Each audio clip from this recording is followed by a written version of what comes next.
Welcome to the very first episode of This Month in Music. I will be your host, Liam. Today we're going to chat about the exciting new Tears for Fears album, and we're going to talk about that first because that's why most of you are here. Then I'm going to recap This Month in Music, and I'm going to talk about how music is helping people with dementia, and I'm going to throw in some trivia, and then at the very end I'll reveal the Song of the Week. So yeah, a lot of stuff is happening this episode. If you've never heard of the band Tears for Fears, then you most likely live in some remote part of Antarctica. Roland Orzabal and Kurt Smith are the group's central figures, and after 17 years since their last album, they're releasing The Tipping Point. So far we have heard 3 singles from the album, and so everything I will say will be based on those songs and interviews with the band. Having heard 1/3 of the album, themes of freedom, loss, and empowerment are already emerging. So the reason you don't want to miss this album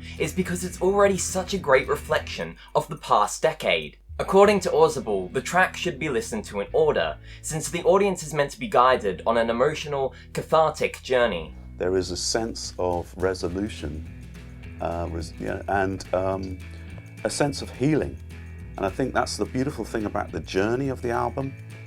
Extremely important that you listen to everything in order. But the first song of The Tipping Point is an emotional journey on its own. No Small Thing begins with a country acoustic sounding guitar sort of thing. As the song progresses, it cultivates this sort of inner power, and the ending has an almost psychedelic quality. The phenomenal end of No Small Thing transitions into the ambient beginning of the album's title track, The Tipping Point. I think the transition works really well because both have the same sort of psychedelic effect. Here, we see Roland Orzabal expressing some of the pain he has dealt with over the last few years. We started this about 7 years ago, and then since then, Roland's had a lot of personal trauma in his life with his wife's illness and her passing away, so that was very difficult. Dealing with the loss of his wife, a lot of his grief is weaved into the album. But The Tipping Point does have a broader meaning. Over the last few years, we have seen tipping points in climate change, political issues, and social issues. The 4th track on the album, Break the Man,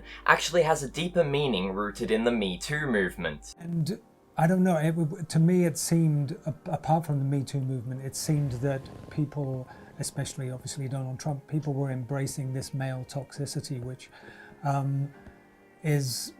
was just alien to me, living in a house of very strong women.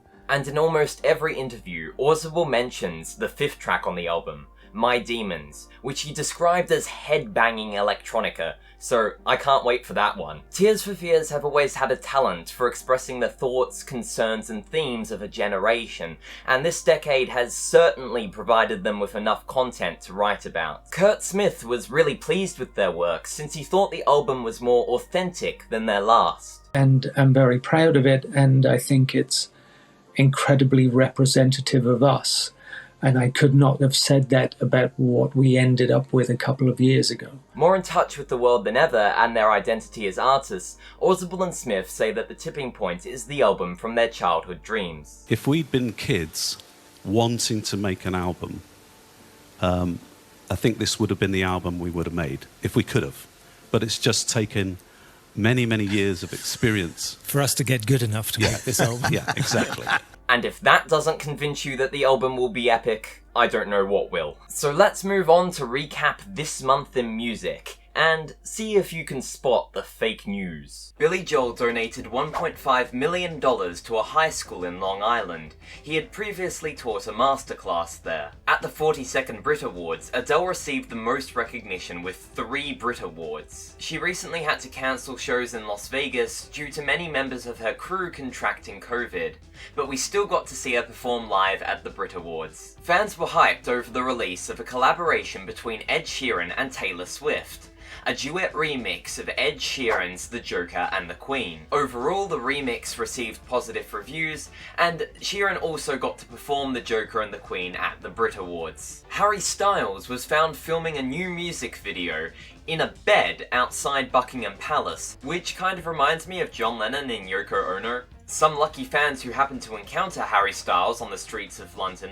got some exclusive behind-the-scenes peeks at the upcoming music video. Bruno Mars released a new cover of a song, Love's Train, and it was pretty good. Katy Perry is pregnant with her second child, which she revealed when filming American Idol in Hawaii. Researchers from the ANU are using high-frequency instruments to communicate with dolphins. Within minutes of playing a flute, a pod of dolphins began swimming alongside the boat of music students and researchers. Also on the 18th of February, American rapper Jack Harlow released a music video for his single Nail Tech. The videography was pristine. I don't normally listen to rap, but I think Harlow does have a bit of charisma. Michael Bublé and his wife, who I really want to pronounce her name correctly, I've got it up there, Louisiana Lopilato. Anyway, they're having their fourth child. Her baby bump can be seen at the very end of Bublé's recent music video for, what was it called?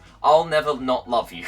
And of course, on the 25th of February, Tears for Fears are going to be releasing their new album, which is going to be fantastic. And 15th of May is the Billboard Awards, which will be broadcast on NBC. And that brings us to the end of our February recap, even though February isn't over. Did you spot the fake news? Katy Perry never revealed she was pregnant. That was merely a rumor perpetuated by fans.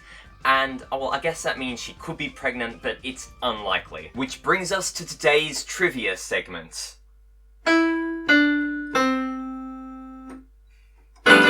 Can you guess the net worth of the following artists? You may have to pause the video. Winner of 3 Brit Awards this year, Adele is one of the most recognised English singer-songwriters worldwide. And she has a net worth of, you guessed it, 220 million USD. But how does Adele compare to Sir Elton John? With a knighthood and a career spanning 6 decades, Sir Elton John has a net worth of 500 million USD. Ah, but what about Paul McCartney, one of the most celebrated singer-songwriters of all time? He brings up a sum of $1.2 billion, if you don't mind. And finally, there is Enya, an Irish artist who has composed some truly beautiful songs. And she has a modest net worth of 150 million USD. My second headline story for this week is that music is helping people with dementia. Scott Scoop News is a student-run journalism project by the students of Calmont High School, and they recently published an article about music therapy. The opening story describes Henry Dreyer, a victim of dementia who could barely utter a word.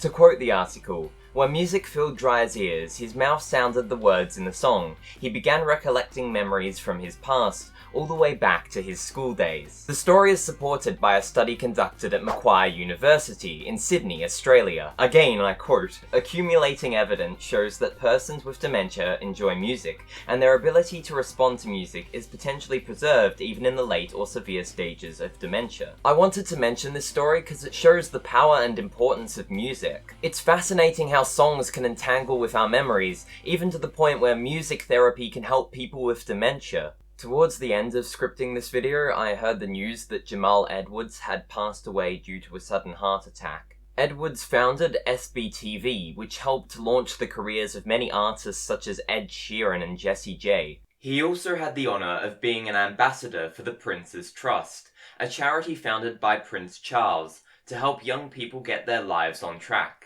The life of Jamal Edwards had a great impact on the music community and the lives of young people.